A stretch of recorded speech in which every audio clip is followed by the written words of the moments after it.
Normal గా వర్షాకాలం వచ్చిందంటే ఈ దోమల బాధ తట్టుకోలేం. మన రక్తాన్ని తాగడం దానికి ఒక ఆనందం. ఈ రక్తంలో అలాగే ఉంది, ఇదెందుకు తాగుతున్నావు అని అడిగితే నా పనే రక్తం తాగడమే కదా అని ఆ దోమ అంటుంది. సరే తాగు గాడిదని వదిలేస్తే అక్కడే మనకు ఒక ప్రాబ్లం స్టార్ట్ అవుతుంది. దాని వల్ల చాలా డిసీజెస్ ని మన బాడీలో స్ప్రెడ్ చేస్తుంది. ఫర్ ఎగ్జాంపుల్ మలేరియా, డెంగ్యూ లాంటి క్రూరమైన వ్యాధులను మనుషుల మీద స్ప్రెడ్ చేస్తుంది. ఆ దోమల్లో ఇంకో విషయం కూడా ఉంది.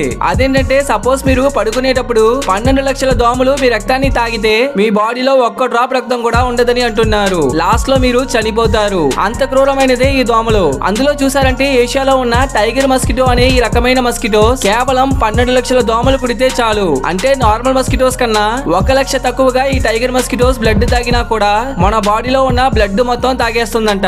నెక్స్ట్ టైం దోమ కుట్టేటప్పుడు చిన్నగా ఉందని సాధారణంగా తీసుకోవద్దు. ఇది తలుచుకుంటే ఒక మనిషిని కూడా చంపగలదు. దేవుడు దీనికి 6 సెన్స్ ఇవ్వలేదు. ఇచ్చుంటే మనిషి ప్రాణాలు అంతే.